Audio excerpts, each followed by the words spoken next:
What's up, you guys? Welcome to Punch Drunk Nerd. It's me, Miguel. With me today is Ed Bull. And you're like, whoa, what the? Luis is not here today. You know, it's been a minute since he's had to be on. He had a work thing. He's going to pop by a little bit later to talk a little bit about our main discussion today. We going to be talking about, you guys saw it, the Mario movie, and also a little bit about Succession. So Luis is going to join us just a little bit later, but for right now, it's me and Ed. How you doing, man? Hey, man. Good. How are you? Oh, man. In a whirlwind of news, it feels like, this week. So much going on. And so much that you do not care about. I care so little about this next block of news. Ed, man, a lot of Star Wars stuff going on. You want to talk about it? We had the Star Wars Celebration 2023. Took place in London. Ed. And there was a lot of big news, I guess. We haven't had a Star Wars movie since The Rise of Skywalker. You remember that classic? I do. God, what was that? 2017 that came out? It's been that long already? No, it's 15, 17, 19, 2019. Oh, okay. So 4 years. It's been a minute. I remember when they were saying they were going to have a Star Wars movie every year. Yeah, they did. And here we are. So, yeah, all that to say is they have 3 movies officially in the works. Like, I feel like in the last year we've heard about several fucking projects that have just been dropped. But they have 3 quote-unquote official movies in the works with their directors attached. So the 3 directors, I guess I'll start with, are James Mangold, who has just worked with Lucasfilm directing the 5th Indiana Jones film. So I guess he must have had an impact. He got his in. Yeah. Kathleen Kennedy Likey. You can stay. Ooh. Dave Filoni, who's of the Clone Wars fame and of course The Mandalorian. And then Sharmeen Obaid-Chinoy. I hope I said that right. I'm sorry if I didn't. Who I think she's worked on some Marvel projects. Specifically, she did some Miss Marvel episodes and stuff like that. All right. And she's also done some documentaries. So each film is going to take place on this kind of newly established and very vastly different parts of the freshly supersized Star Wars timeline. That's a quote. But like, okay. So basically they have set up this timeline spanning basically from the days of when the Force was founded to, the quote-unquote current times where we left off with The Rise of Skywalker. And so, yeah, these 3 movies are supposed to take place at 3 distinct parts throughout that timeline. Mangold is going to be exploring the first Jedi to wield the Force. It goes back to the earliest part of the newly updated set of Star Wars eras, the Dawn of the Jedi. And he's described it kind of like in the same vein as like a biblical epic. Oh. But with the Force. And then Filoni is directing a big screen adventure tying into The Mandalorian, a cinematic event that tells a vital part of the escalating war between the Imperial Remnant and the New Republic. It'll continue to flesh out the time between Return of the Jedi and The Force Awakens. So, basically more Star Wars, potentially more Skywalker stories, I don't know. And then finally, Obaid-Chinoy is directing the movie that will take place at the furthest end of the Star Wars timeline, moving 15 years beyond The Rise of Skywalker, set in an era described as the New Jedi Order, and it will be about establishing a bountiful new age of Force users in the wake of the Skywalker saga, and the Jedi building that future, none other than Rey. Skywalker / Palpatine. Wow. So yeah, a lot. Miguel, does any of this matter to you or mean anything? That was to you? overwhelming. That's a lot. One of the key focuses that you were talking about there was like this big new timeline, and it's like super ginormous or whatever word she used. And I'm just like, man, I was already so lost in the timeline of all of these shows and movies. Like, no, I think I'm out. I guess because they keep talking about these projects that delve into different eras, but I guess they were just like, oh wait, we really haven't established any of this. It's just really kind of shooting in the dark, and I guess everybody was feeling like, as far as Star Wars is concerned, you could just do whatever you like with it. But I guess now they're trying to build a more kind of, I don't know, straightforward timeline so that they can, MCU it, basically. Right. I'll just to wrap this order up, I'll just quickly run through the canon timeline that they've established now. Okay. So they're going to start with the Dawn of the Jedi, which is, I guess, where the Mangold movie takes place. They've got the Old Republic, the High Republic, which is kind of when the prequels took place. Okay. You've got the Fall of the Jedi, the Reign of the Empire, the Age of the Rebellion, which is kind of like the OG Rogue One trilogy. Into the trilogy. And Rogue One. And then following that, you have the New Republic, the Rise of the First Order, and then it ends with the New Jedi Order. So, there you go. And they have little emblems for each one. So yeah, I guess they're really kind of just saying, like, here's the space you have. Mm-hmm. Just make stories out of it. Let's go. Do whatever you want, basically. And, like I was saying earlier, they've had so many directors come and go since The Rise of Skywalker. Like, at one point, we had a Taika Waititi movie. There's no mention of that here. We have the Skeleton Crew series, which I guess is still going forward, but there's like a whole lot of directors attached to that. Of course, Rian Johnson was always supposed to make his own trilogy for Star Wars. Haven't heard about that. I'm pretty sure that got canceled. Money. Yeah, I mean, pretty sure. And then, what's her name? Who directed Wonder Woman? Patty Jenkins. Patty Jenkins had her Rogue Squadron, which was taken off of the schedule. So yeah, it's hard to say what really is going to stick here.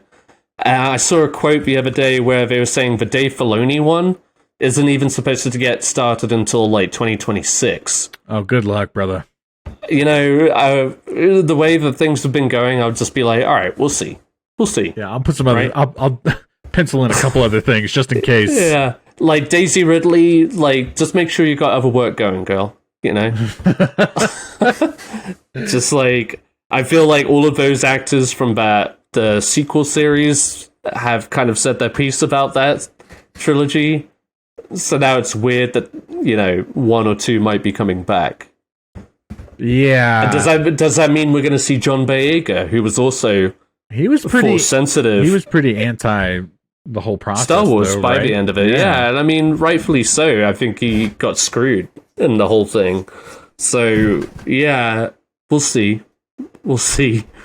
I don't think they had a good time of it, especially like upon the release of The Rise of Skywalker. But who knows? I guess maybe if it sounds good enough and the money is good enough. Hey, money talks. Yeah, we all know why Harrison Ford came back. So to cap this off, man, we got a couple of trailers that we'll knock out real quick.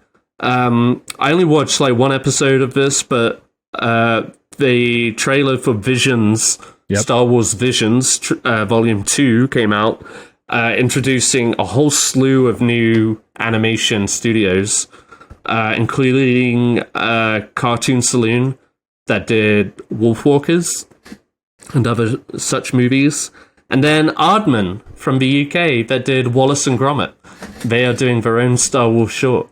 Hey. And I'm very excited. And then, of course, they've got some other ones which you can look online yourself for.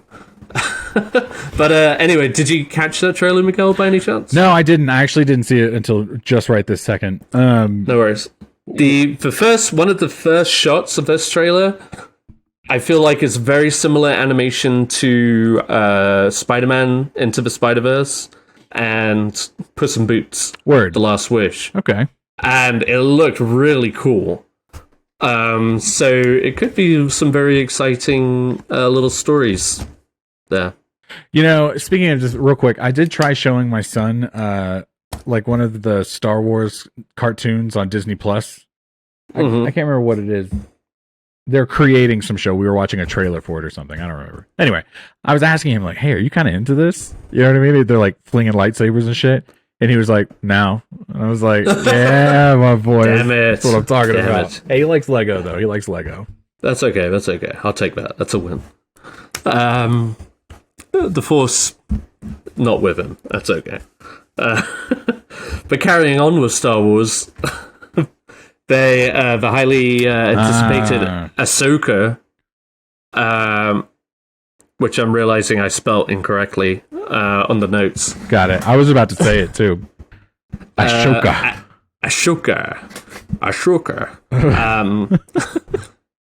The Rosario Dawson TV series for Disney Plus is coming out in August. You excited about this one?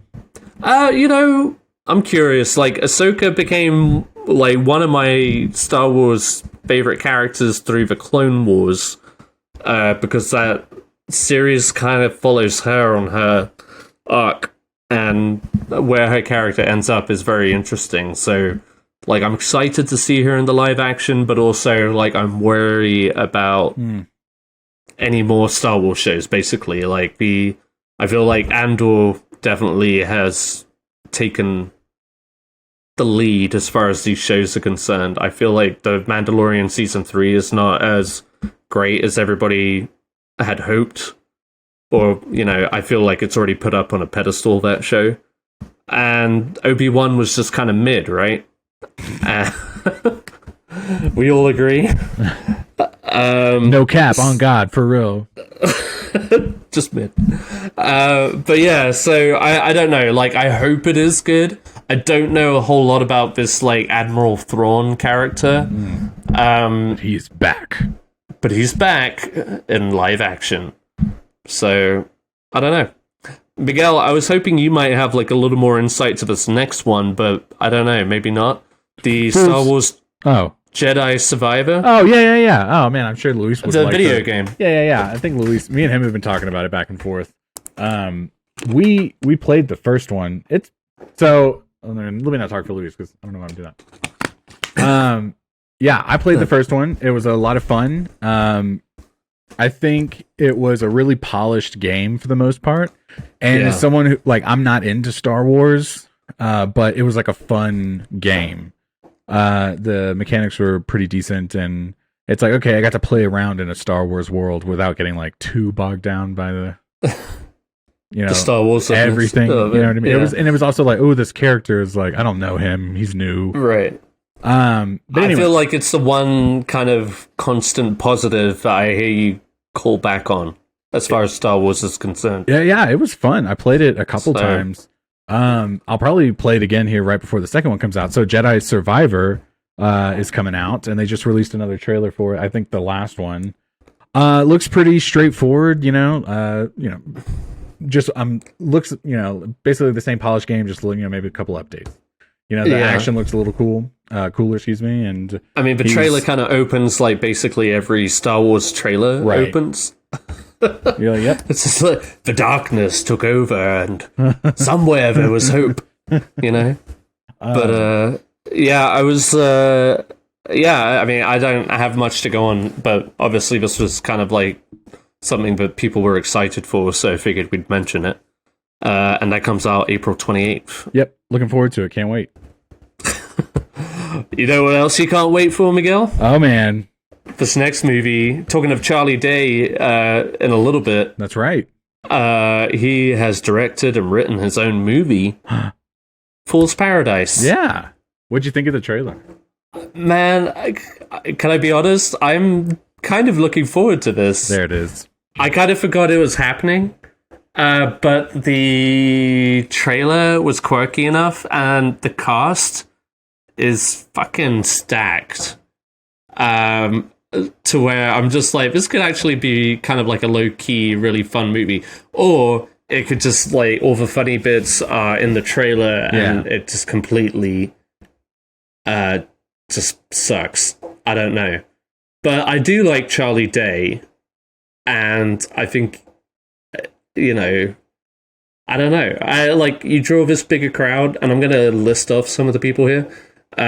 You've got Charlie Day, Ray Liotta, and yet another one of his last movies. Wow, he was busy, man.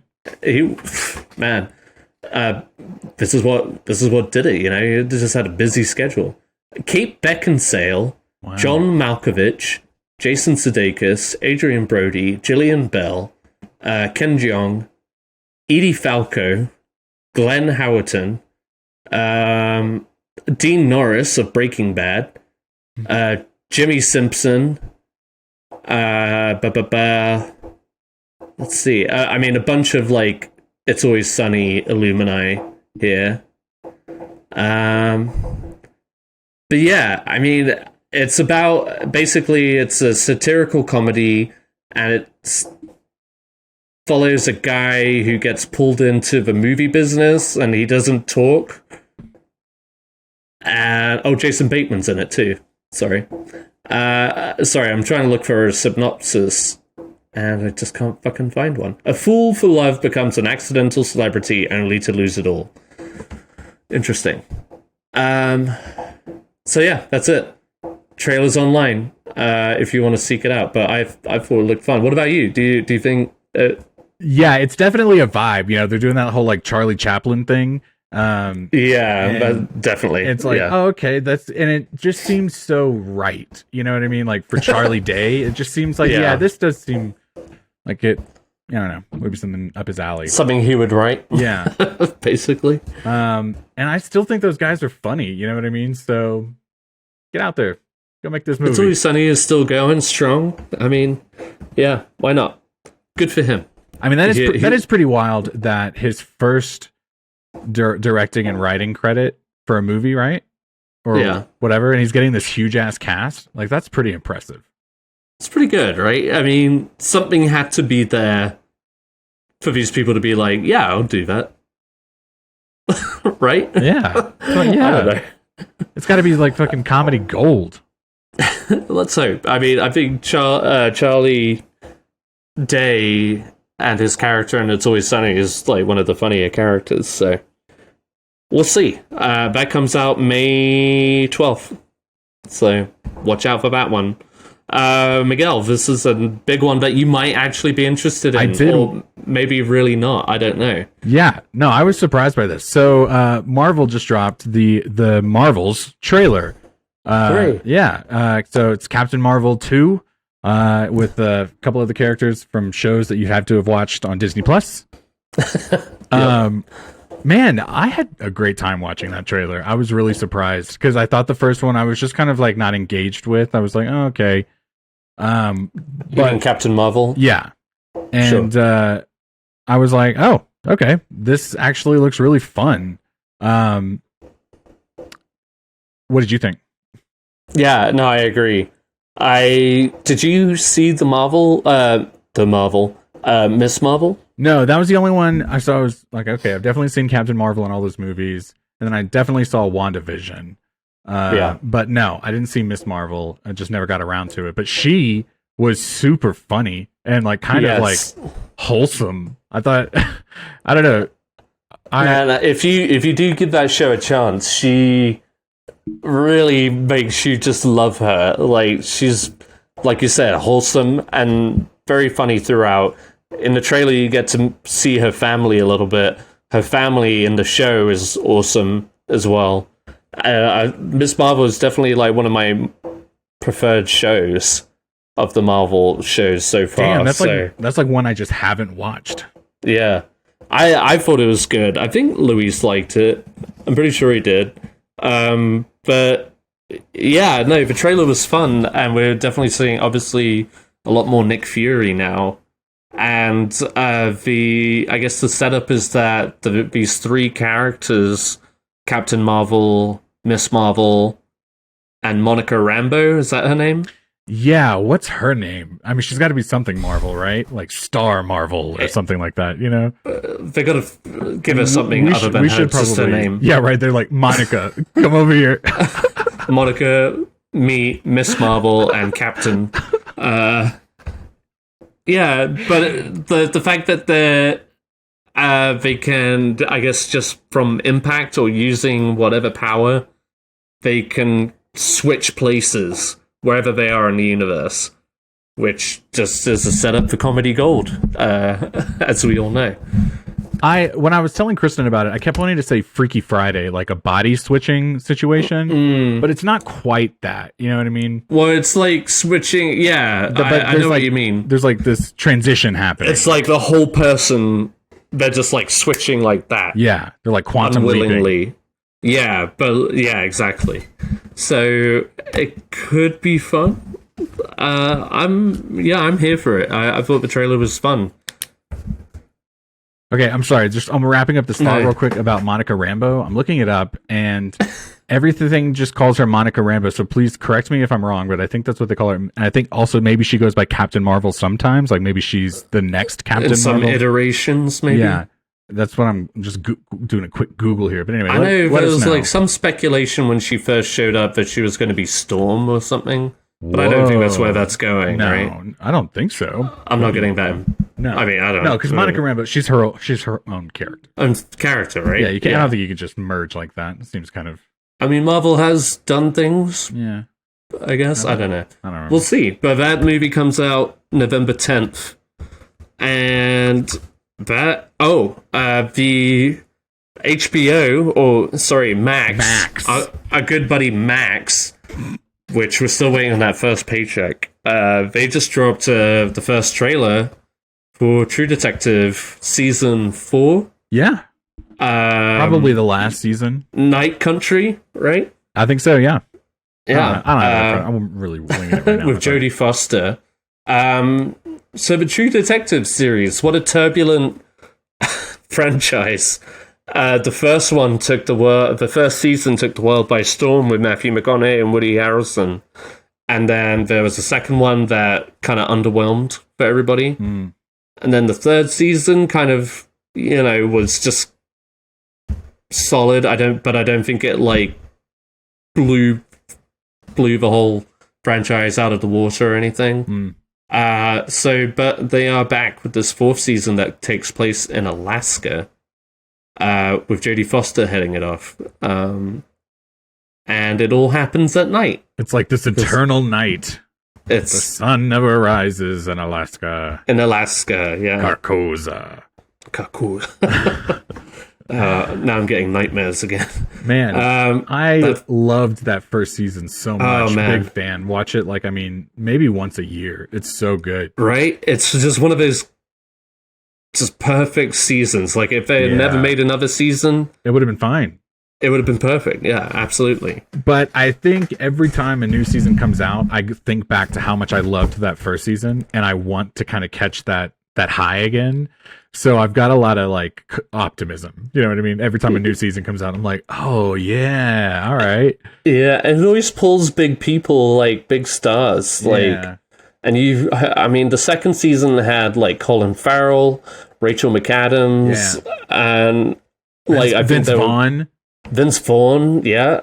It was like, it had moments, but I think overall it just kind of had a different vibe to the first season that took people off guard. And I need to rewatch that one. I want to, because I do remember there were like moments I really liked. I thought Colin Farrell was really good in it. And yeah, I don't know. I didn't hate it, but yeah. But all that to say, I'm looking forward to going back to True Detective for sure. Hopefully this one lands as good as at least the most recent season with Mahershala Ali. You think it'll be the final season?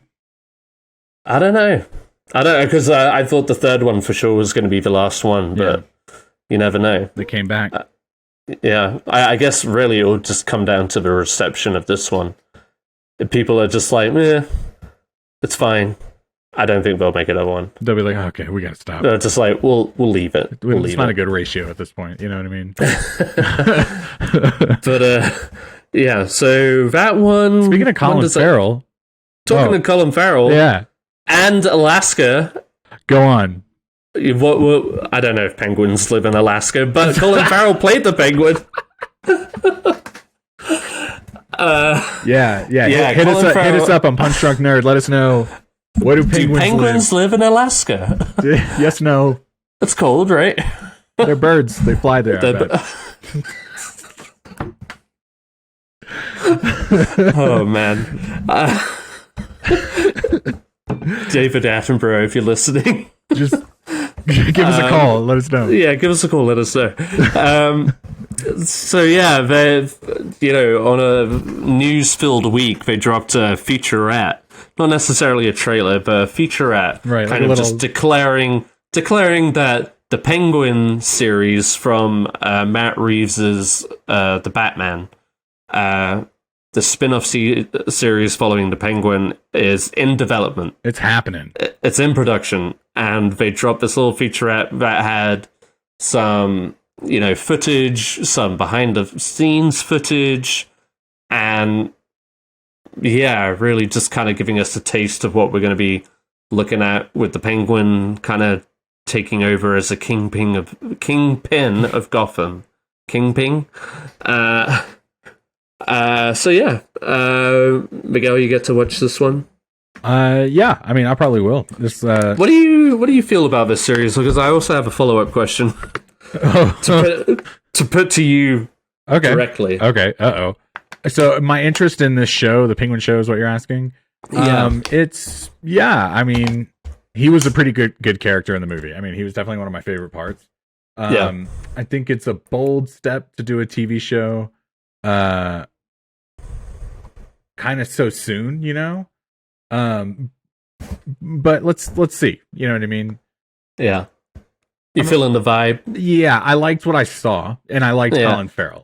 So, and to be fair, it's not really like a trailer.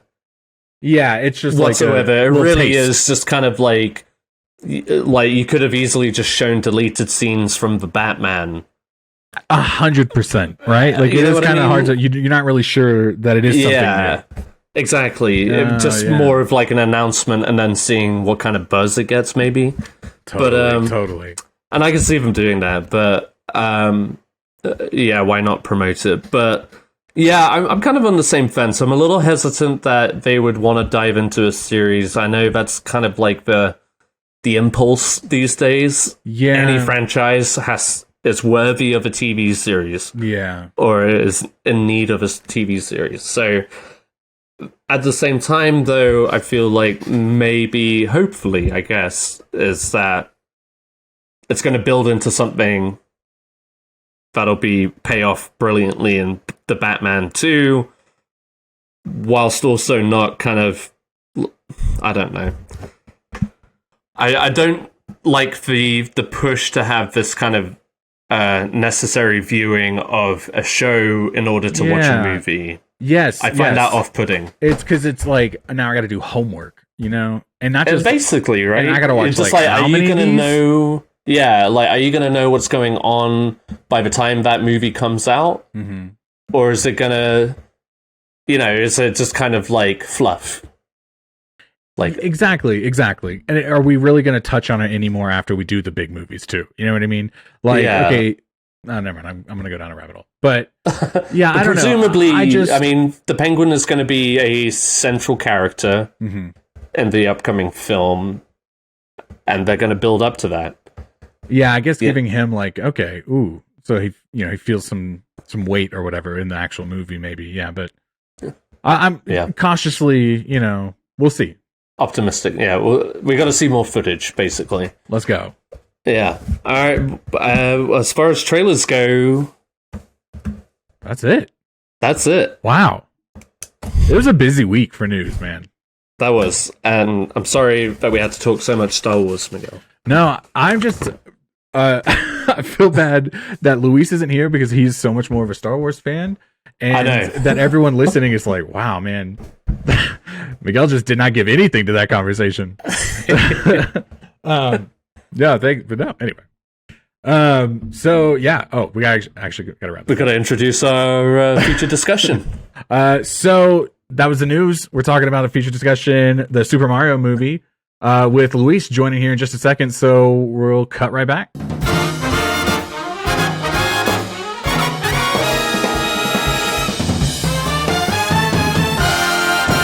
Finally joining in with us is the third nerdy boy. Hey, Luis. It's me, Luigi.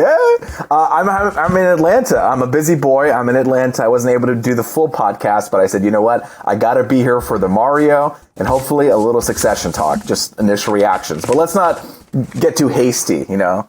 I think we can make it happen. Like that Disney line, "Let's not be too hasty." What Disney movie is that from? Aladdin. Aladdin, Yeah, there we go. Okay. Yeah, damn, didn't even give us a chance. I know. I was just there. Everyone was like, "Hold on, Luis, don't say it yet. We're all listening." All right. Well, hey, we saw the Mario movie. Yes. Which I guess is called the Super Mario Bros. Movie. Yeah. Right. Because bros, we call it the Mario. The bros is like a trending slang, so everyone's gotta say "brah." The Super Mario brah movie. That's right.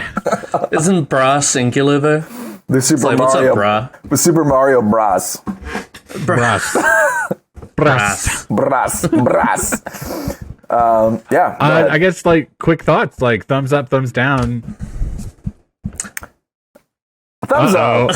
I'm thumbs up, man. Thumbs up. No, yeah. The problem with this movie is no. Look. I think it was an enjoyable movie. Definitely for kids.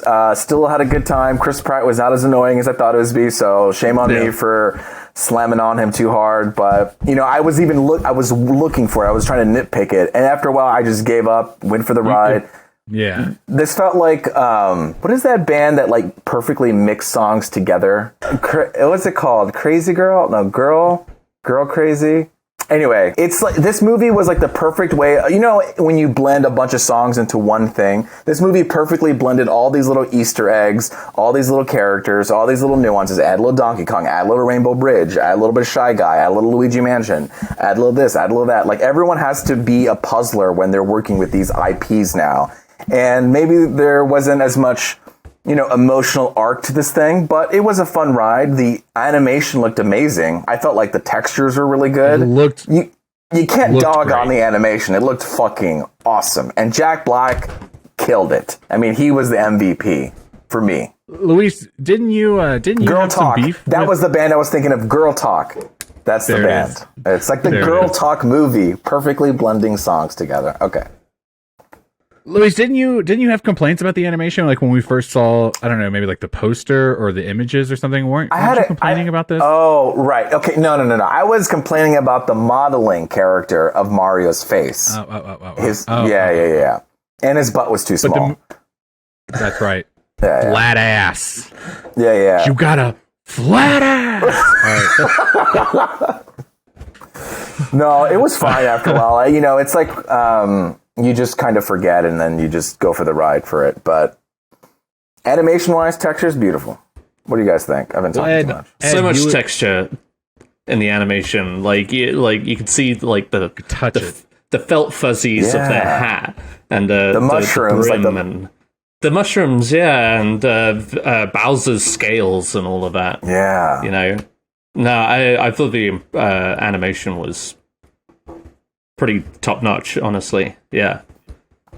But as somebody who has no relationship with Super Mario or anything like that, I had a good time.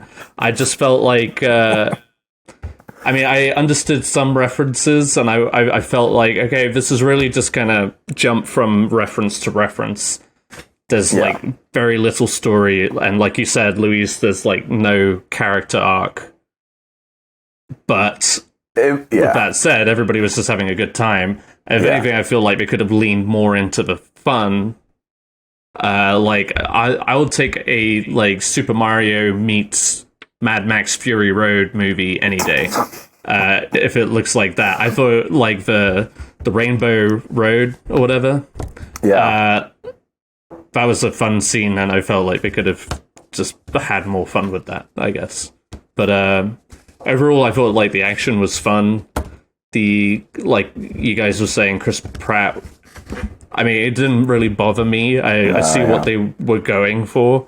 I felt like Luigi was really underused, I guess. But somebody laughed. Him. I had somebody laugh at me for saying that. It's like, well, Luigi's like a side character. I was like, who laughed, Ed? Who laughed? Say their name. Call him out. Mike Lindauer, if you're listening. There it is. He gave me. I was just like, well, they really made it seem like he was a character. You know what I mean? Well, it's Mario and Luigi. He is one of the brothers. To that point, Ed, I mean, yeah, I kind of went in going like once early on, you realize like he gets like deviated to the other path. You're like, oh, okay, we're not going to see Luigi all that much. But then at the end, you know what I mean? Yeah. When they both like use the power up together, I was like, oh, the Super Mario Brothers. You know what I mean? Like, I was like, oh, it's not just the Mario movie. You know what I mean? Right. It's the Super Mario movie. It's them. No, it's the brothers. The brothers, Ed. No, that's what I'm saying. I'm agreeing family. with you, you stupid fuck. No, but yeah, I just was. I always thought they were just like, I don't know, same level or however you want to. Like, I thought he was like the Ellie to his. Shut the fuck up, Joel. Well, listen. I mean, Mario and Luigi are an iconic. They are iconic. They're an iconic probably most iconic duo ever. But definitely Mario takes the lead. He's the captain. What, Miguel? You think there's another more iconic duo no, than Mario and Luigi? Like you can tell. Well, and as far as video games, no, they're probably. Yeah. But you were like name a more iconic duo. You know, that's like a meme. Yeah. You know what I mean? You literally could. Yeah. But you can tell I was also laughing because like Ed's not been the little brother. You know what I mean? Of an older sibling playing Mario. You know what I mean? Like to where you get like relegated to the Luigi controller. Like here, you play this, player 2. And you're just a character following the main character who gets all the points and stuff. I'm trying to think, like, really, Luigi doesn't really play with Mario, except in, like, maybe... Oh, man, maybe I'm totally wrong. But, like, a 3D World that you could play as, like, all the characters together. Mm-hmm. But you don't normally see that. It's usually just, like, Mario by himself on his own little adventures. Yeah, and I mean, I guess I knew that was, like, how it all started. I guess just... I assume they hyped it up to be Mario and Luigi. Luigi. Exactly. So I was just like, and fuck, they come in strong with the whole brother relationship. At the beginning, And then he's just kind of cast aside to sing Mario every time we cut back to him, he's just like feeling sadder. I tell you what, though, Mario, where are you? He had a couple of lines that really cracked me up. Like some of my favorite lines, I think, came from Charlie Day's performance as Luigi. Oh, really? He was really funny.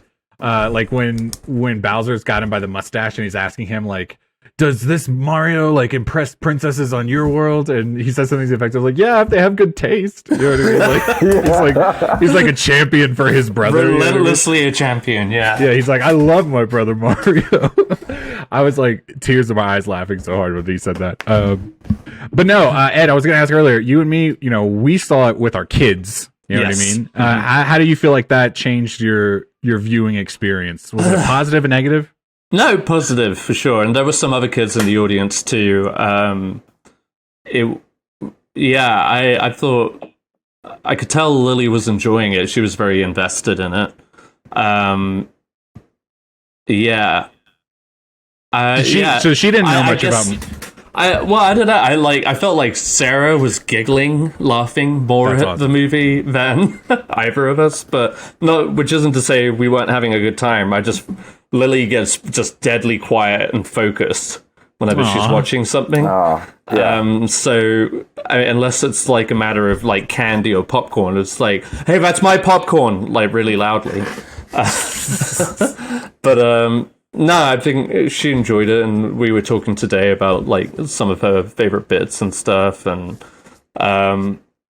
Yeah, I mean, I don't know. I mean, I guess I was enjoying it with her, but like at the same time, I thought it was mercifully short on all of us. Yeah. Like if this movie had begun to drag out, I would have been like, even in the beginning when you're kind of like, hey, get to it. You know what I mean? Yeah, like, right. And it really kind of does, honestly. It does. It's just But I like, was for a second thinking like, how long are we gonna be here? all right, Mario and Luigi, they're plumbers. Check. Got it. Mario hates mushrooms. That's going to come back later. Check. For a very small payoff, he's like, ooh, and then he gets over the mushroom thing immediately. You know exactly. what I mean? And like the fact that like, when Mario meets Princess Peach and he's just like, I need you to help me find my brother. And she's just like, all right, I'll let you come along. And it's just like, and he is like, what, just like that? And it's just like, yeah, we got to get the story moving. Gotta go. Don't question it. Don't question it. Kids only have so much attention span, you know? I mean, absolutely, yeah. And the fact that the main plot line was Bowser was trying to take over the world and marry Princess Peach was amazing. Yeah, it's just like simple, straightforward. And once you like realize that, you're just like, okay, this movie isn't trying to, we're not, you know what I mean? Break the boundaries. Exactly. It's not being overly serious. You know what I mean? It wasn't overly serious. Absolutely.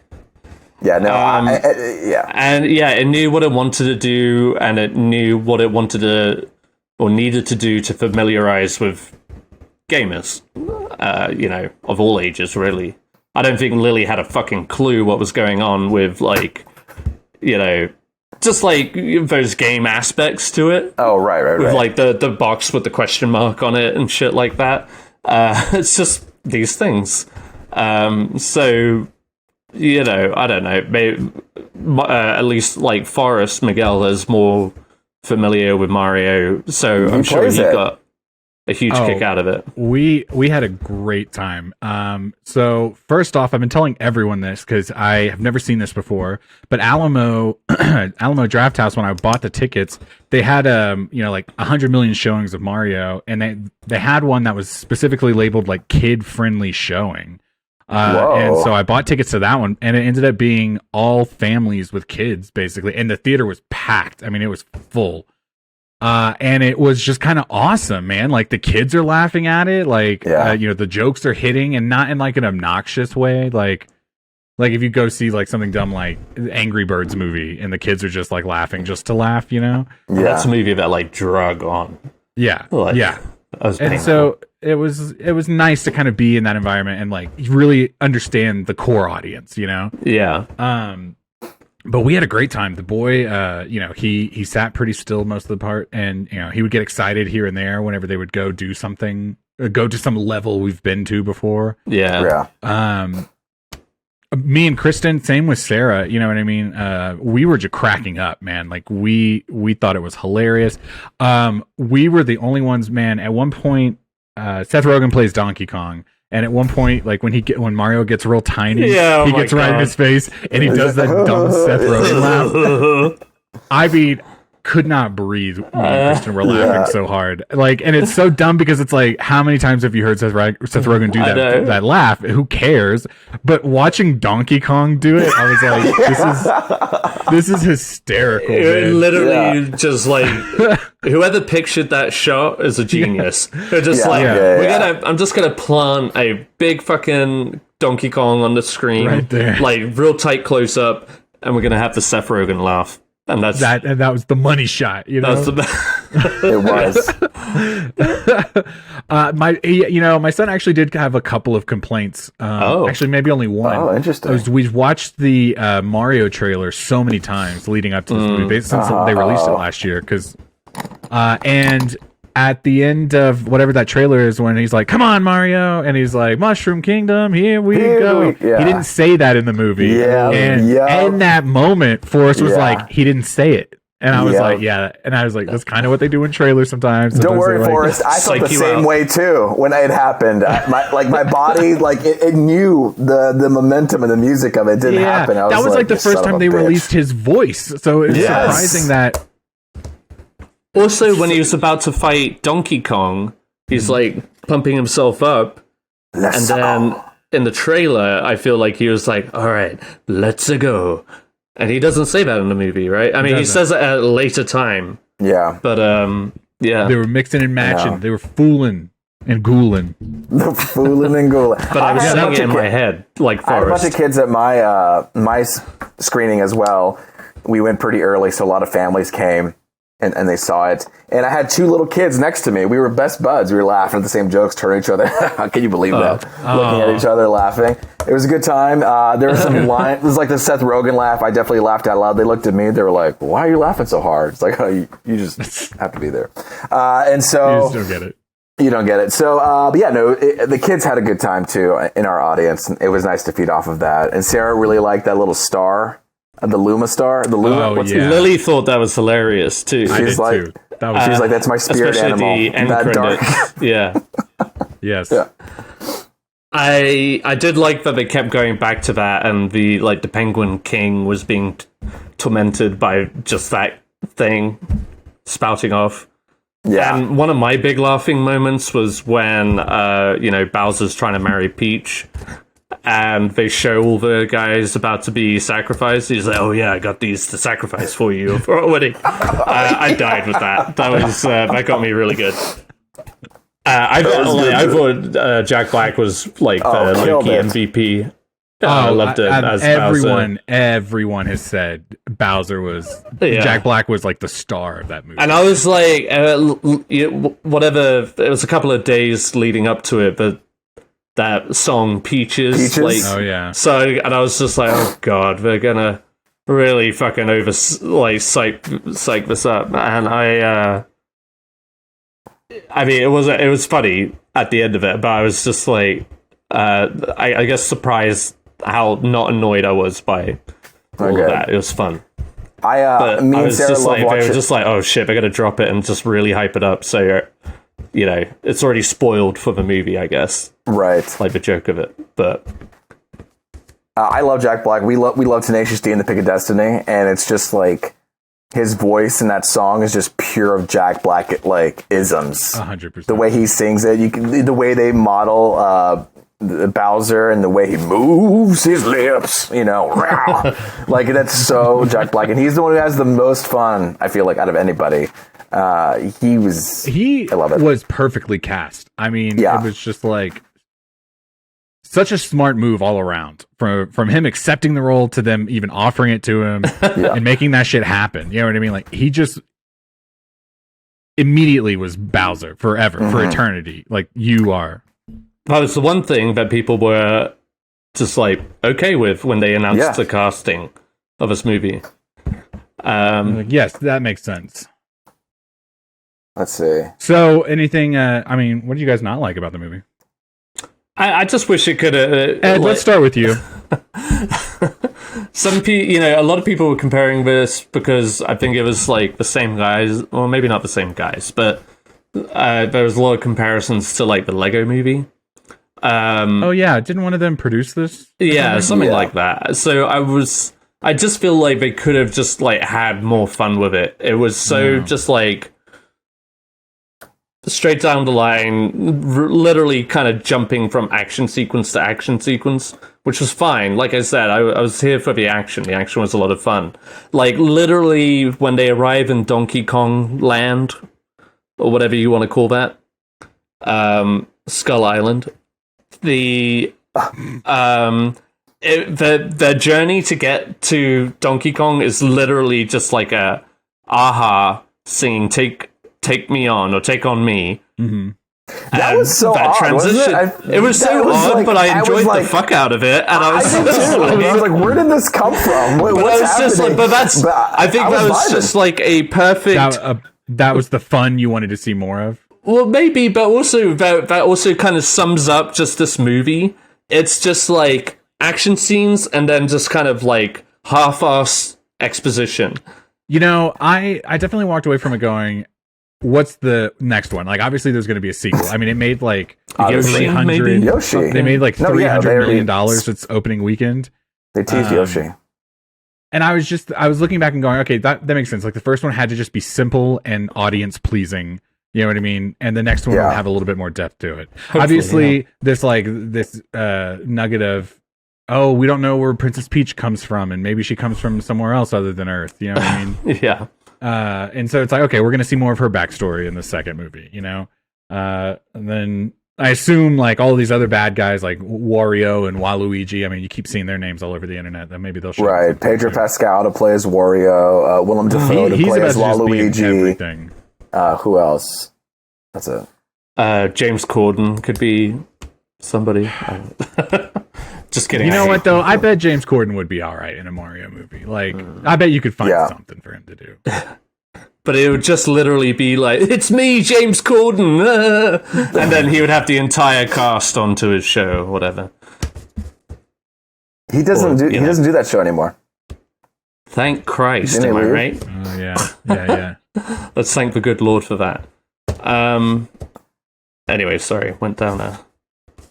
James Corden. Yeah, what's up? Hit me up. I was gonna say, like, anything that you just were not a fan of, or was it just kind of like a 10 out of 10? I mean, look, it was in the theater with a bunch of kids, you know, having a ball. It was 10/10 experience. But as a movie, you know, I think it was just like Ed said, get to the point. Let's go. Exposition, fun moment. It does a lot of great fun moments, and it makes it energizing and adrenaline rushing. You know, like the Rainbow Road. All this stuff is like really fun. The Kong fight was kind of fun. Yeah, but at the end, good. And it looks so good, you know what I mean? When they're jumping around, moving around, it's really nice. But, you know, as far as like the heart of it, there wasn't really much to it. And so maybe that's the only thing that I had issue with it was that, you know, their one arc was like, well, I guess what was it? I mean, it was like, we're always together. And then at the end, it's like, we're together again. What happened? As long as we're together. As long as we're together. But that was their thought at the beginning of the movie. And then at the end of the movie, what's their hero's journey? As long as they're together. They got back together, but they were always, I mean, you know what I mean? My brain's breaking. But yeah, no, I think that's the only really complaint that I have with it. It was a really fun movie. They really did a good job of it, and I enjoyed the cast. What am I going to say about it? I'm here. If it would pop on TV, I would definitely watch it again. I thought the score was good too. For what it's worth, like I got the Mario theme. Yeah. Just like the blend of that and like this movie score, I guess. You know what I mean? Miguel, I'll tell you one of the things I was pretty excited about. Oh no, actually, I walked away. I had a great time. I mean, my kid loved the movie. We had a great time watching it. Me and my wife. I mean, could I be ultra critical about it? I'm sure there's something I could find that I didn't like, but it's also just like, who cares? But in the end, just have some fun. You know what I mean? Like, just be happy and enjoy Mario the movie. You know? Yeah, it's a Mario movie. Yeah, like if the action had been bad or something, like, or if it had like drug on, or like it'd been an unnecessarily 2-hour movie or something like that. Yeah. I would have definitely griped about it more. But it was like short, sweet, to the point. That's the benefit of being a tight movie. Like, it did what it needed to do. Yeah. That's the benefit of being a tight exposition movie, because you don't have to expose too many things. You just get go, you know. It knew what it wanted to be, I guess. One of the places we're excited to go is Universal, where they have the new Mario World that opened up last year or earlier this year. So watching the movie, all I kept thinking was, man, this is so successful that they're going to open up so much more of that park now. Like, they're going to, you know what I mean? I assume that that's already going to happen, but now I feel like this is just going to be like, yes, we can make Mario Land. People do like this product, you know? I think I heard somewhere that because of their collaboration on Mario Land at Universal, they were able to transition their way into making the movie with Illumination, because Illumination is part of Universal. And so since they're having such a positive relationship with them, they're like, hey, you know, this turned out great. Let's make the movie. Let's do it. Let's make the movie. And of course, they're going to be making so many movies. Luigi's Mansion, Donkey Kong, Mario Luigi 2. So much money. Yeah. You guys, I sent you pictures of, I had gotten masks for all of us. And Sarah had spotted these online. That's why I sought them out. They were at Five Below, by the way, for anybody who wants to look up a Mario mask. But she had specifically asked for Yoshi. And then at the end of it, and I got her a Yoshi mask, which actually was more of a hat. But yeah, the fact that Yoshi didn't show up. I mean, he showed up like it was like a brief glimpse, but that's it. I was just like, well, fuck. That was like the first thing we said when we got out. But yeah. Anyway, looking forward to that spin-off, as you were pointing out. Did you stay for the post-credit scene, Ed? For the first one, I didn't stay for the second one. The second one was literally a zoom-in punch-in of an egg outside of the pipe, and then it just cracks a little bit like it's about to open, and then that's it. Like it the wasn't end of really the much. 1998 Godzilla. Yes, Ed, yes, sick reference, bro. Bro, That's exactly take me what back, it is. man. I know that's what it is too. Where Godzilla's roamed the earth. Like in Ratatouille when he takes a bite out of Ratatouille. Yeah, I had that toy too. Baby Godzilla. No, the Nice. of Ratatouille. Yeah, right. Oh, Yeah. I wish. Fuck that rap, man. I don't give a fuck. I was gonna say something a second ago, then I got distracted. Oh well, hey, what a fun! I had a fun What a time. good It's a fun movie. Would watch again. Definitely.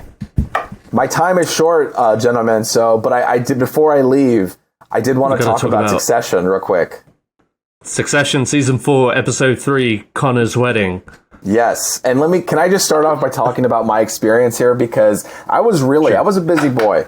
You know, I was trying to get wedding stuff figured out, and I was torn because I said, I need to get this done, but I also need to watch this show. Laptop open, looking at groomsmen suits, looking at all this stuff, looking at the TV, and then little by little, when they get the phone call that that Logan is having some health issues, I slowly closed my laptop, put it away, turn around, and was just engulfed in this episode, this like 30 minutes of drama that was happening.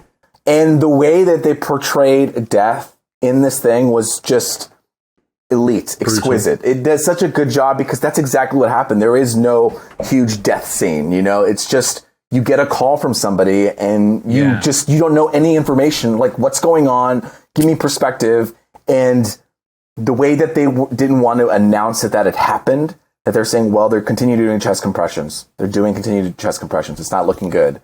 And then they have these like slips of dialogue where, what's his name? Tom is just like, I don't think he's here. And then that's it. Like that line was almost thrown away as they went to go get Shiv. Yeah. And I was like, wait, he's not here. I thought they went to get Shiv. Like, oh, they're talking about Logan's not there anymore. And so, and the way that everybody dealt with death, God, I mean, I could go on and on, but I was I know some of you guys got spoiled, but I luckily wasn't. And it was definitely Miguel did, didn't you? Miguel did. It definitely was a crazy journey to go on because you go on thinking it's not going to happen. I don't believe it, but I'm glad that it didn't happen too late in the season. I thought it was a bold move to do it in episode 3. Definitely no one would notice it because you think 3/4 of the way through, near the end, it's going to happen. But fucking, he's right there at the beginning. Yeah, he's like right there with a purpose. It's like, I'm flying off to go fuck some more people off. Like, and as you watch it, you're like, holy shit, that is all the shots they showed in the trailer. I don't think that they showed anything else after this. And you keep going and going, and now we deal with the repercussions of what's going to happen. And I hear there are going to be some flashbacks of it. But after this episode, I rushed to my computer and I had to quickly pump out that Logan saying "fuck off" montage compilation. I thought I had more time. Okay, so just like the people who had to write that article about him, who were rushing after his death, I too felt rushed after his death. I felt like I have to put this out immediately before too many put it out. Too many people put it out. Before they close, we got to get this. I was like, I thought I had more episodes to prepare for this video, and I just stayed up till 3 a.m. trying to get that video ready. Well, it's a great video. If you haven't checked it out, on TikTok. Okay, it's doing well on TikTok. There you go. Find it on social media, etc. at Punch Drunk Nerd. There it is. Okay, it's brutal. I have fucking 3 minutes episode, left, man. and then I have to go. Okay, 3 minutes. Well, give us your last few thoughts, and then we'll talk later. Okay, so my last few thoughts is I'm excited. You know, I mean, I think every time when a death happens, you're always wondering, well, what happened to the characters? How did they cope with it? And here we get to have a whole other season, like the rest of the season, the majority of the season, where we get to see how everyone deals and copes. And that's exciting to me. And it's going to be difficult to move forward without this heavyweight champion, Logan Roy. But I have faith in Jesse Armstrong, you know, the showrunner, and that they're going to be able to pull through. And goddamn, I felt so sad. I don't know. As a young kid, as the youngest sibling, I did connect with Rome a lot in this episode. It was all of the siblings almost took on the they took on the 5 stages of grief. Yeah, in their own way. Like, I thought Connor's reaction was the most heartbreaking. Oh man! But then he went to make his own family at the end. Which is so beautiful. And I know we're still talking about shitty people, but his initial reaction and then his reaction to his reaction is just like, man, Connor, you champ, you little champ, you. Dude. Like, most of the time it is the Kendall, Roman, and Shiv show. Yeah. But, like, ever since last season and then going into this season, I've been feeling it for Connor, man. Like, I don't think I want him to be president or anything. But, like, his, like, super down-to-earth and real talk with, what was her name? What's his wife's name? Willow? Why am I blanking? Willow, yeah. I thought that was just, like, I don't know, just completely open, vulnerable, and utterly real between the two of them. And you feel like she has actually just kind of come around to him because he is kind of a sweet person. He means well, as big of an idiot that he is, but goddamn, you gotta love him. And yeah, he got his like little happy ending at the end there. He didn't give a fuck about the crowd. He was just like there to marry that woman. Well, I can't wait to hear what the rest, what else you guys got to say. I do have to dip out and run early, but I'm excited to listen to the rest of the episode as I put it together. I can't wait to hear what you guys have to think about the episode of Succession. Make sure you edit this tonight, please. I will. I'll edit it tonight. I'll get 2 hours of sleep, and we'll put it out for 20 listeners. It's going to be great. No, I'm kidding. We love everybody. Let's go. Okay, I'll see you guys. See you next week. All right, bye. Luis, thanks for joining us. Yes, bye. I just pressed leave, right? I'm always hosting this. Yeah, leave. Okay. Right, later. I don't know what to do now.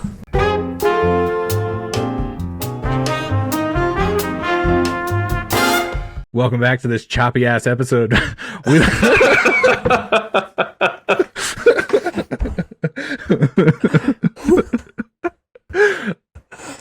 Man, smooth transition. Luis can't be gone anymore, man. Okay, all right. So what we're into, I guess that's what we're into right now. Ed. Right, yeah. And you actually have stuff written down here. Yep. Let's talk. What have you been into? All right, so low-key, there was a new Peter Pan and Wendy trailer. I'm just going to say, I'm still on the fence about Jude Law playing Captain Hook. Really? I still feel like this Neverland feels kind of empty and hollow and bleak. Yeah. But I'm holding out hope that David Lowery has something up his sleeve. He doesn't. No offense to my man. It's no. It's a no. It's gonna be a Thank no. you, Simon Cowell.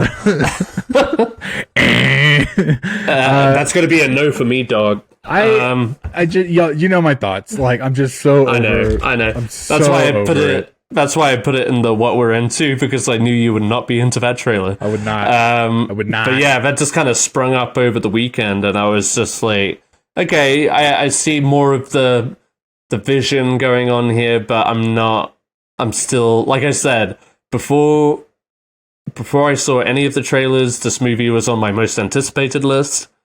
I don't think it would have been there now. Wow. After these trailers. Wow. But like I said, I'm holding out hope. Okay. And we'll find out at the end of this month. We'll see. And then we were talking about SNL. I was with you guys. I texted you guys about the Jonas Brothers performing. Molly fan? Shannon of the Jonas Brothers. Yeah, you. After this SNL episode, I would say no.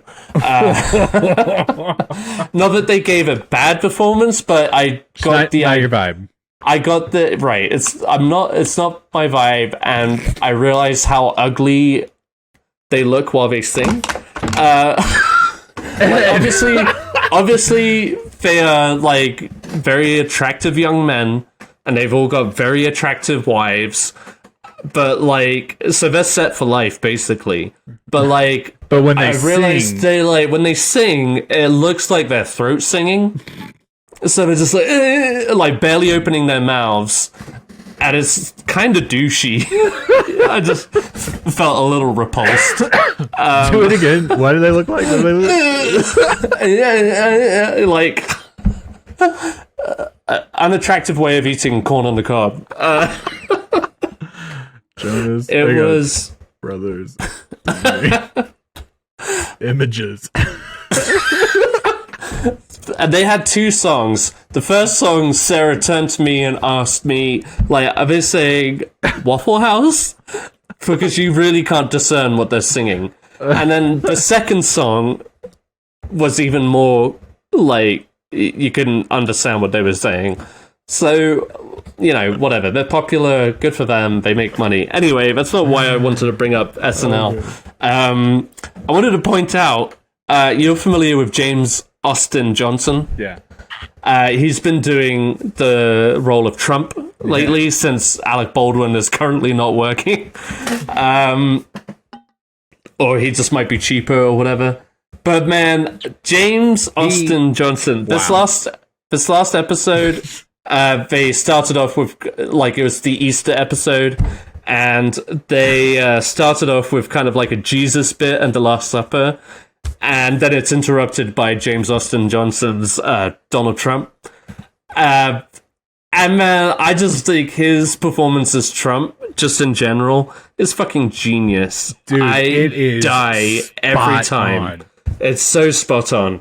And this last one just had me dying. I could not get enough of it. And I just felt compelled to give a shout out. Because I know he's listening right now, James Austin Johnson. If you're hearing this, it is a great bit because in the middle of it, all of a sudden he walked on, and it was just like sound familiar. Man, it's just like the timing is impeccable. His just like his little mannerisms are so spot on. And I just was sat wondering, like, man, they never needed Alec Baldwin. They had this guy all along, and I know he also does a pretty good Joe Biden, but like his Donald Trump is hilarious, and I just can't get enough of it. Like, thank God that like there's going to be a trial to give him something to do, to give him some more time to do this. Like, I would watch him all day. He cracks me up as Donald Trump, and if you haven't seen that particular scene that we're talking about in this most recent SNL episode, look it up. It's his Donald Trump coming on the Last Supper, and it's hilarious. It's just really good. So check it out. And that's really all I was into. It was a very slow weekend. Yeah, we were pretty busy, so we didn't have a lot of time to. It was it was a holiday weekend. Everybody's up to stuff. We were doing stuff, and I mean, we all got to watch Succession, which is the most important thing. We didn't really talk about that. When we came back, let's talk about it some more. Do you want to just talk about it real quick, a little bit more? Do it. I mean, fuck it. Give me right? some more of your feedback, Miguel, because I feel like I've been talking a lot. I was so I did get it spoiled for me the night before, and I'm so sorry. It's just one of those things. Like, you don't even have to click on it on Twitter. You know what I mean? They'll just be like, Logan Roy trending with is fucking dead. You know what I mean? And I was just like, no way. So I kind of had an idea of what was going on. I mean, it was like the biggest. I mean, people are talking about this. It's like one of the greatest television scenes or episodes, of all time. Like, they are like grouping it with some of the biggest episodes of some of the biggest shows. And I kind of agree. I think there was a lot at stake, and I mean, from the moment it happens to the moment it ends, you know, I was just like, wow, they're like, they were doing things that I just wasn't expecting, especially like Louis already said it so early in the season, number one, but also just like, I loved, and I was kind of telling you on the texting you about this, like I loved how much they have come to really hate their dad and how awful they treat him. And yet as soon as like there was word that he was critically ill, they immediately all just buckled. You know what I mean? Daddy, I love you. You know, it doesn't mean I'm over it, but like you're going to be okay. Like we're going to get through this. I mean, there are people that when I don't like them, I don't bother answering the call. You know what I mean? It's so surprising that these super rich people, they're always just answering their phones. Like, oh, fucking Tom from the other side's calling. I was just surprised that in their own self-absorbed world, that they would even really bother to talk to them that day. Yeah. But no, man, it was just wild that it happened. It essentially happens off screen. They were talking in the like after episode, one of the producers or whatever was saying how, you know, in a world where we're all just connected like virtually, you know what I mean? Like what does that mean? Like when a moment like that happens and how they're like playing telephone and running around, and how do we get them back? How do we get the doctor to them? It's all virtual. No one's there. And also just like having to react. Yeah. In the moment, like all of those characters have avoided their emotions. Yeah. Basically all the time. It's everybody is constantly on the offensive, you know, so like everybody is caught unawares. Like we mentioned Connor earlier, but like the moment he finds out, it's like, man, I never got the chance to get him to like me or whatever. He said like he never even liked me. Yeah. And it was like, wow. Because if you think this whole thing, right, him running for president, this big wedding, you know, it's all right trying to just get his father's attention, and it's like for the end goal that maybe one day he'll treat me with respect, and there's like no point to that anymore. It's all done. Man, dude, I've just been kind of cold on him through most of the show. I guess like that's the point, right? It's Connor. Oh no, he's still because like at the beginning of this episode, he at his own wedding, he has the audacity to start complaining about the fucking cake. The cake. Oh yeah. And then you're just like, oh Connor, come on. But then that complete shift, and it's just like completely real. And you're just like, damn, so brutal, but so fucking well played. I feel like everybody brought their A game. Absolutely, I cared about every single sibling this episode. Like even when I don't like them in other episodes because they're bratty or annoying, it was like, wow, okay, you do have emotions. You are feeling something. Exactly. Like yes, they're shitty people, and the shittiness is still seeping through, but like damn, these are like genuine feelings. Like everybody reacted in a honest way. I feel like that was also true to their character. It wasn't just like drama for drama's sake, you know. It was like an honest reaction from everybody. Like even Tom has kind of like a little bit of a meltdown on the phone to Greg on the plane.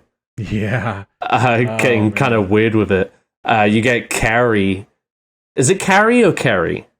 I thought it's Carrie. Like John it might be Carrie. Carrie.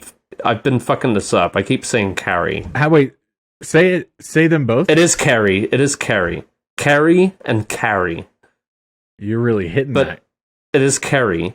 Carrie and Carrie is how I would have Carrie. Well, like I have a cousin named Carrie. And she would say it's Carrie like that? It's just Carrie. And then there's Carrie. And then there's... That sounds like you would... It's like when you spell the color gray with an A or an E, and you're really hitting that A or that E. You're like... Gray? Or gray. Whoa, okay, that gray. Got it. She has like this weird... Oh, yeah. Anyway. This weird reaction. Man... I guess so. They set it up really great because throughout the whole episode, they're showing her like audition tape for the news anchor position, and she's laughing the entire. Maybe that was the episode before, but the whole setup being like, she's not good. She's like laughing and giggling too much at the most awkward moments, and then of course, as soon as he dies, she comes in giggling, and you're like, wow, are you a real person? Yeah. And then the fact that she's like, do you want me to help? Do you think it was like nervous? Oh, 100%. Like that's like she doesn't know. She's cracking, Yeah, absolutely.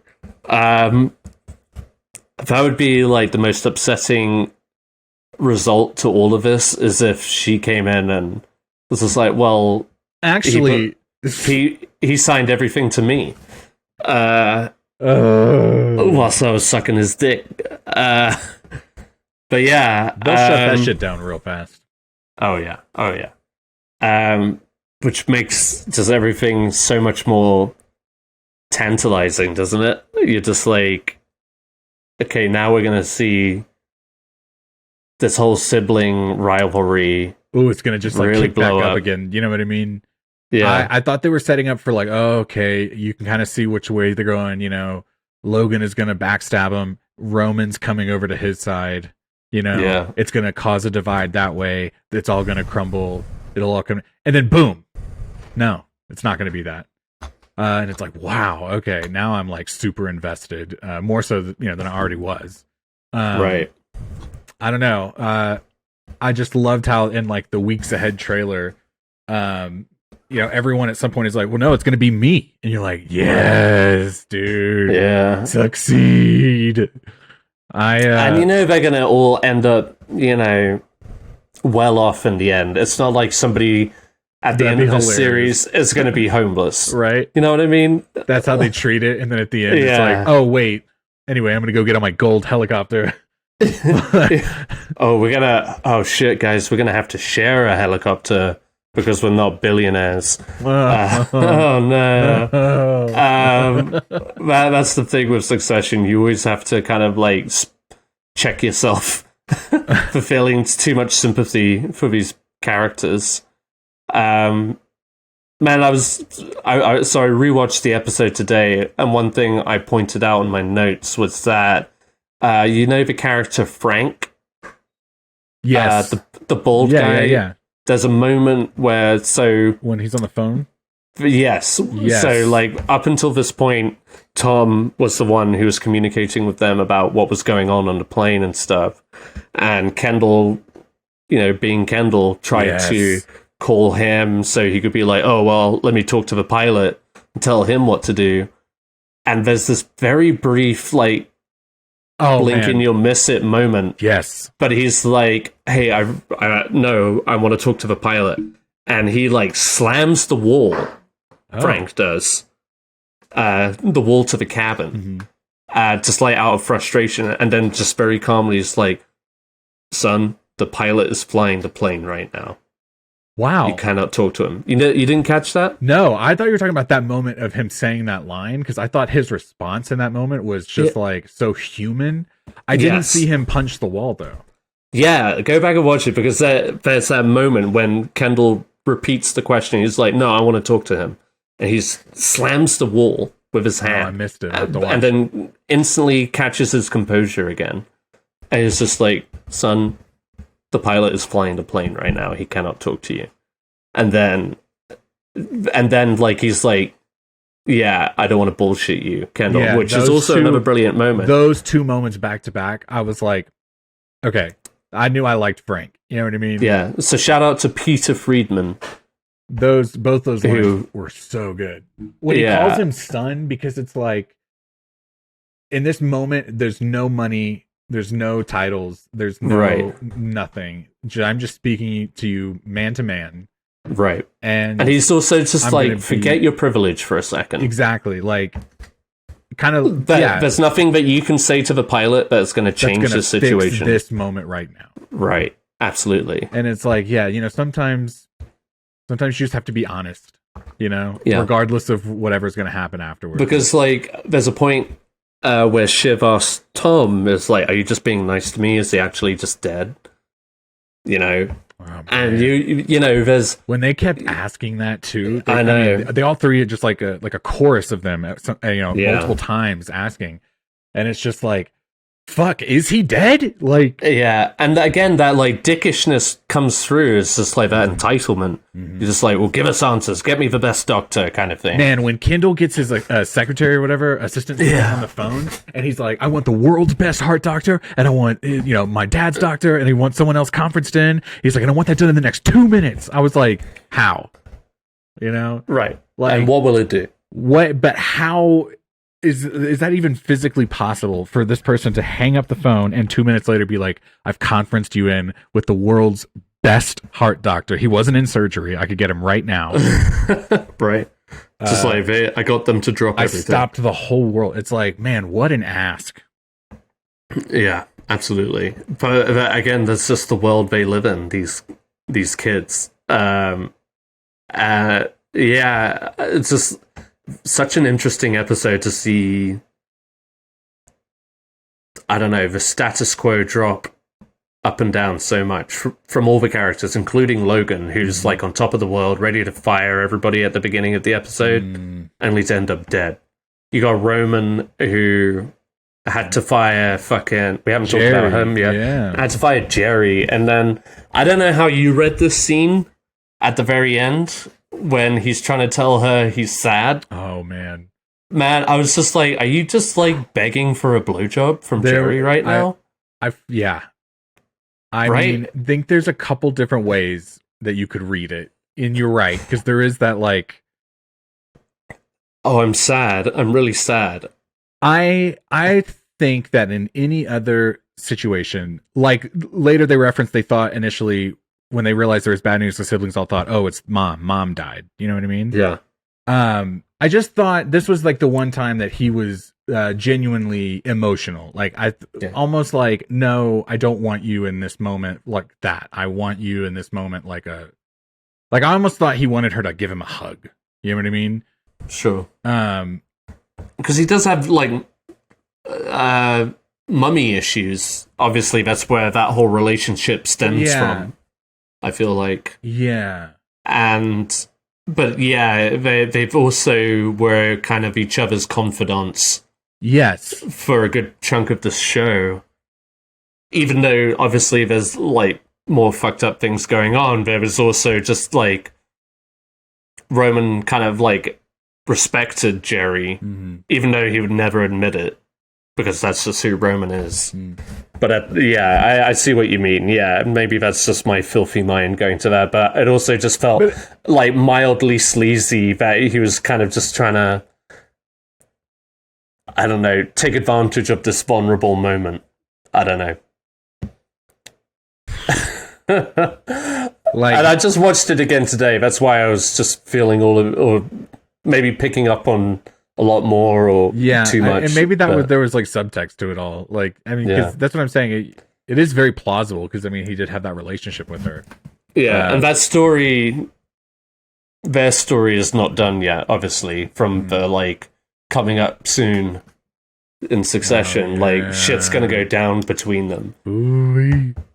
I'm excited. I think it's a great cast of characters all vying for the same spot. I like how the siblings are like, well, obviously it's just going to go back to being one of us.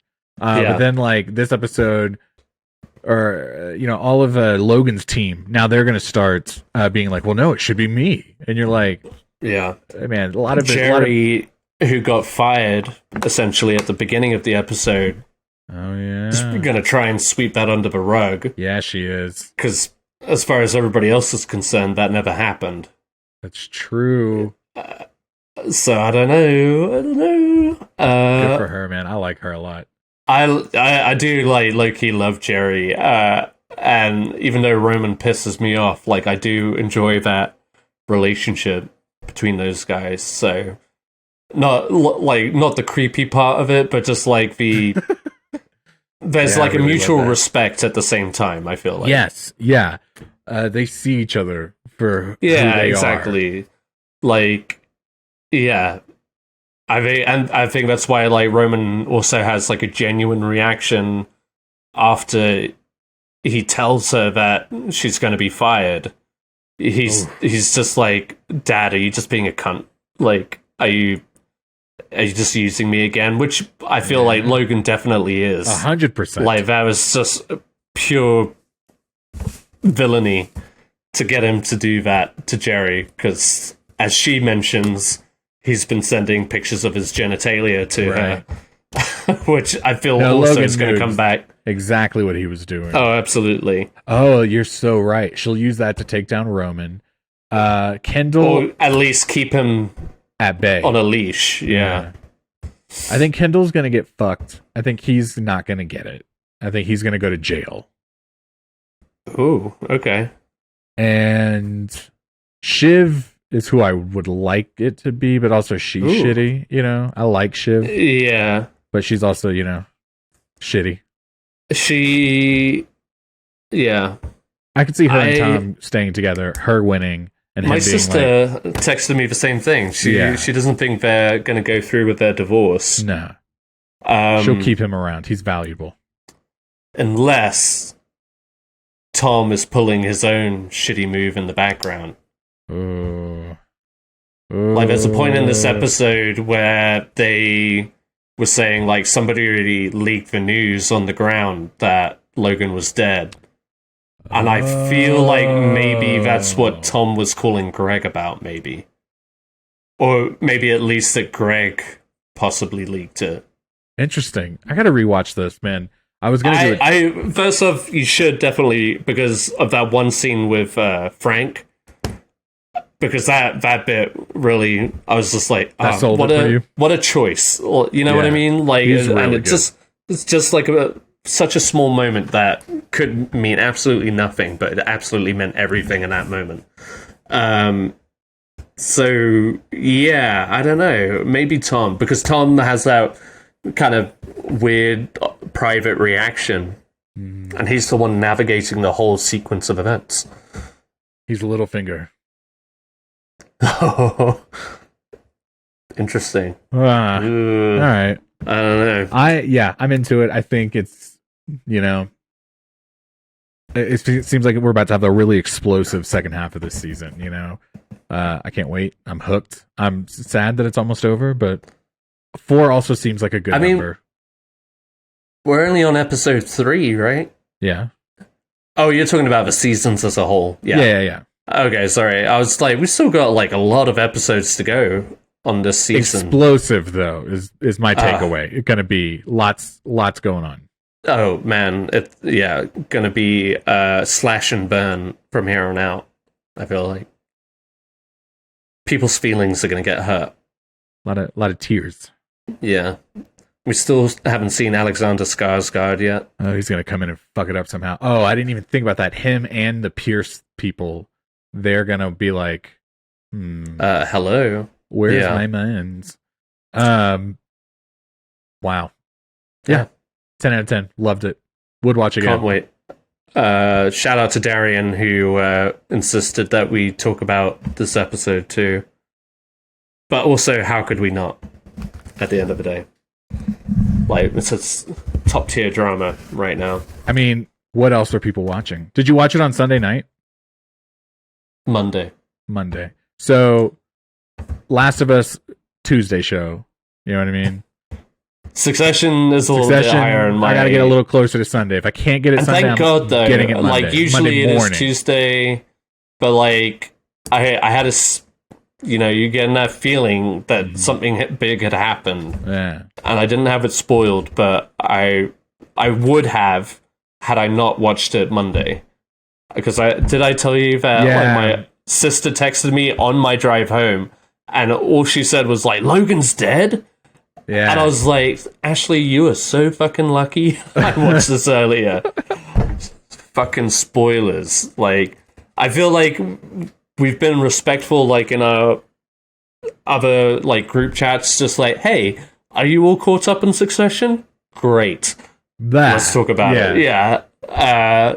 But yeah, so I was, like, low-key angry about that, but since you had already watched it? I had already watched it, it was fine. I was happy to talk about it. But, like, I could have been... Did you have a serious talk with her? Did you get her on the phone? Did you call her? Hey, Ash. It's like, Ash, have you heard of the spoiler? We don't like you, all right? We don't like you. We don't do that here. If you had just ruined that for me, I would have nothing to look forward to. I would just be going into that episode thinking, when is it going to happen? You know, I did have it spoiled for me, and I knew that it had something to do on an airplane. So I was like, okay, man. Until they get on an airplane, I don't really have anything to worry about. I'm just gonna go for the ride. Yeah. But even knowing that, okay, this is gonna happen, like. In The Last of Us Part 2, a lot of things got spoiled in that game before it released, and so people thought, oh, the game's going to be terrible. But actually, when you like experience those spoilers in the moment, they hit. And that's kind of how I felt watching this episode. I was like, oh, even though I knew it was going to happen, I'm still very invested. This was very well done.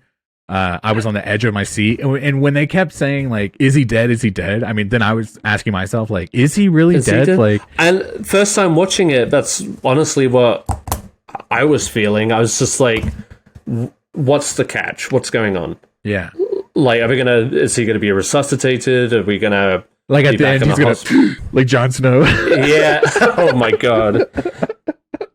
And then like the rest of the season is him in a hospital bed or something. Yeah. You know, but oh man, I don't know how I would not have enjoyed that. But like seeing everybody's reactions in the moment, especially in conflict with Connor's wedding, you're just like, when you feel happen? So bad that Shiv comes in and she's like, why didn't you get me? I was right out there. And you're like, oh, why didn't they get her in time? And then you're like, oh yeah, Connor, like they had to be like, oh shit, Connor, we got to go tell Connor. Like, but they were just telling Connor like, hey, Dad might not show up because he's a dick. And then he died. And then he died, and then it was like, yeah, oh man, and everybody was in top form with their reactions. Just very Emmys all around. Did you hear how did you watch like the after episode where they wrapped up? I loved how they talked about they shot it, you know, in scenes here and there, and then they did one that was just like one run through, like a one act play. In one day, right? Yeah. And I was just like, wow, that's awesome. No wonder, like, you know what I mean? You really feel that kind of intensity. It's like they're just like, we're doing it right now. And it's like, okay, so fucking Brian Cox. Brian Cox is not here, so let's really act, everybody. Let's do it. Let's like, hey, you guys were afraid to do this in front of him. Let's do it now. All right. Yeah, you guys heard of a little thing called method? We're getting into it. We're getting into it. But you felt like everybody was playing off of one another, but to like, oh man, great effect, great performances all around. So I was saying this earlier. The internet's already saying, like, grouping it with some of the best episodes of television. Of all time. Demi, do you throw it up there? Do you want to rank for best episodes of television of all time? Just like let's wing it and then we'll cut it. Wing it. And okay. All right. First off, yes. I feel like this was such a mindfuck of an episode. I guess like just the way it starts off, and then suddenly there's this huge shift in tone. And then, like we were saying, it's basically catching up on everybody's reactions and people grasping the reality of the situation from there on. And so again, so early on in the season, so to that, it's just like, yeah, fucking great. That one episode in Breaking Bad that Rian Johnson directed. That is one of the great. I'm sorry. I'm just sorry. You're talking about Ozzy. Like the close to the last episot of Breaking Bad. You're talking about that one. I thought you were talking about the one he directed, The Fly. And I was like, Ed. Definitely not one of my favorite episodes. Top episode of all time, The Fly. Yeah, it's like what, the second or third to last episode of Breaking Bad. Oh man, where Hank spoilers dies. You fuck. Spoilers. What people also, by the way, spoilers for Succession if nobody has watched it yet. Oops. Yeah. Woo. They know the drill. We're very reckless. After you were just like, I was low-key angry that Ashley almost spoiled that Logan Roy died. So apologies to anybody who may have been spoiled on this. God, let's see. There's a One couple more. of okay. There's about True Detective. Since we were talking about it, Done. True Detective season Yes. 1, the Episode. tracking shot episode. Yeah. What a great episode! That's tough because that whole seseason's really good. It Every really is episode good. That really the good. finale of that season is incredible too. But yeah, that it hits hard. It's just like gritty, fucking. Whew. That was like Matthew McConaughey. Welcome back, baby. We're here. Let's do it. Yeah. Oh, yeah. Real good. All right, man. What an episode. What about you? Give us one real quick. Oh, okay. Well, I mean, you did say like a lot of the good ones. Actually, those are all the shows I've watched ever. So, Punch Drunk Nerd. There you go. thanks, guys. Oh no! Now that I'm thinking about it, I can't actually come up with one. I mean, I would have said Ozymandias. How do you say that? Ozymandias. I don't know. I would have to look it up. Yeah. That episode of Breaking Bad is so good. It's so good.